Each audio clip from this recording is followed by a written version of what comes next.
ውሳኔ ላይ ፈቃድ አልጠይቅ ለዛ ነው ቅድም አረብ ሀገር የሚሄዱ ሰዎች እነሱ ባይመርጡ ይመረጥላቸዋል ያልኩኝ የመምረጥ ግን መብት አላቸው ልመጣ ነበር ሲሉ አረ ሽንኩርት 200 ብር ገብቶ የት ነው መጪ ብትባል ምስር 200 ገብቶ ምን አገባኝ አንድ ጭልፋ ነው መበላ ብላ መምጣት አለባት መቼ ነው ሽንኩርት የሚቀንሰው እየጨመረ ነው የሷ ደሞዝ መቼ ነው የሚጨምረው መቼ ኮንትራት እኮ ነው የሷ ብር ጌና ያረግም ኑሮ ግን በቃ ይሄዳል ስለዚህ በሚቀጥለው አመት ደግሞ ከሽንኩርትም ወረድ ሊሉ ይችላሉ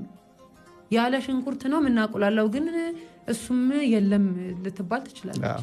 ስለዚህ ያለ ሽንኩርት የሚበላ ነገር መጀመሪያ አስባ መምጣት አለባት ለኛ መፍትሄ ያለው ኛ ጋር ብቻ ነው እና ይግዴለሽ ምናምን የሚል ሰው የለም ካለም ላፉ ነው የሚለው እዛ ሰው ላይ ዲፔንድ ሆና ብትመጣ አሁን